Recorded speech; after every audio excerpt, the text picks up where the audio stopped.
Today I'll be using the Data Miner workspace in Statistica, and I'm going to go into detail how to use the Data Health Check node, which is a new feature in version 12.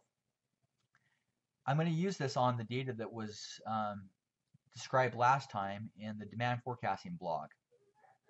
I go ahead and click on this data, and then I go to the Data tab, and then click Data Health Check, and it puts the node right into the Data Miner workspace and connects the two things up.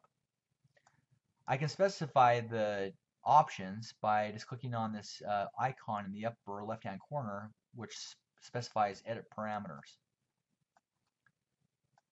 The first thing is to check the variables we include in the analysis. I'm not going to use the store number because it's just an identifier.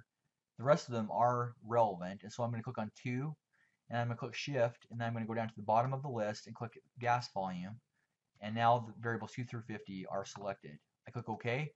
And now I let Statistica automatically separate into continuous and categorical list using this criteria right here, which will work fine because I've already selected the categorical variables and specified them as text in the store data modified, that's why I put modified into the file name. Okay, so now I can specify specifics or details about how sparse data will be checked for, outlier detection, invariant variables, and redundant variables. I really like this one because this seems to me to be a new feature. In data miner recipes, you could automatically check for continuous versus continuous variables, but this is a new feature where you can look at continuous versus categorical and categorical versus categorical.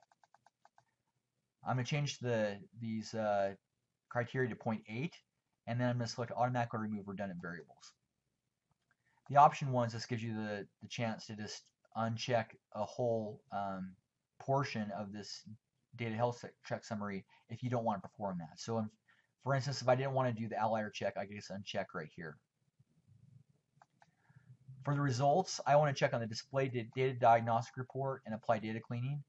This basically not only gives me the report, but it also outputs a new Statistica spreadsheet with the cleansed data. There are some options for graphs that can be output for the continuous and the categorical variables. I'm not going to do that I'm not going to perform these graphs at this time. I just realized that they are available and they could be useful depending on the situation. Click OK, and I'm going to go ahead and play this by clicking on this green arrow right here.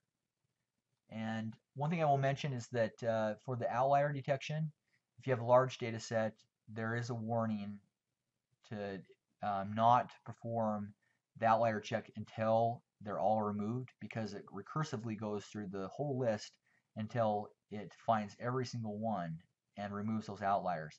And so that could take an extremely long time if you have a large data set. So I would caution against that. For this small data set, it doesn't take very long, which you see this here. It completed in that time I was just describing that. To look at the report, I can either click on this icon in the upper right hand corner, which says Review Report Documents. I can also click over here double click on the reporting documents. It does the same thing.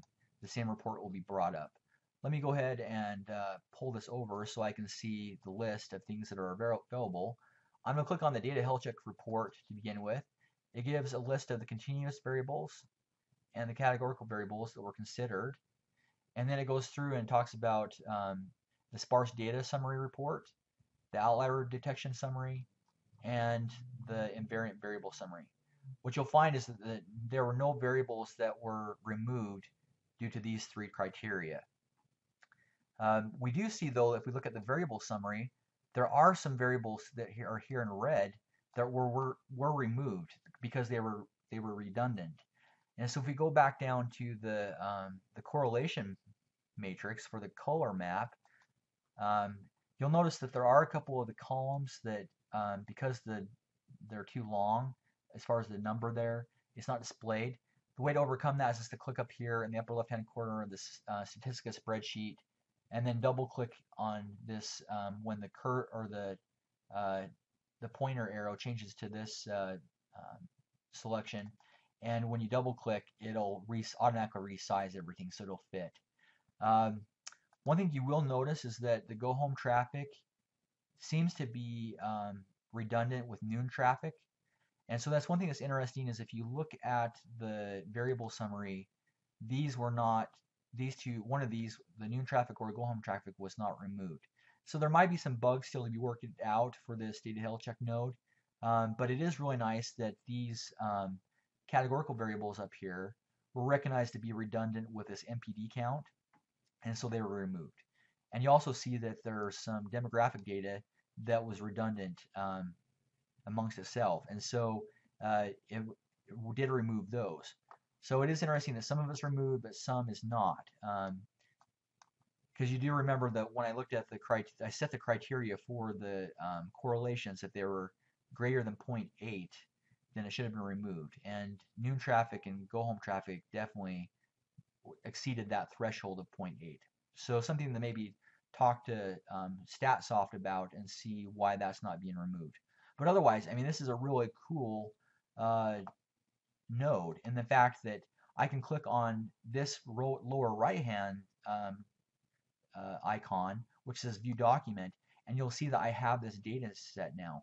If I can go ahead and save this, this data now is available to me to be data mined. And so that's what's really cool is that you can do some automatic data cleansing and have it output to a Statistica spreadsheet, and then I can use it immediately into my my data mining for that day.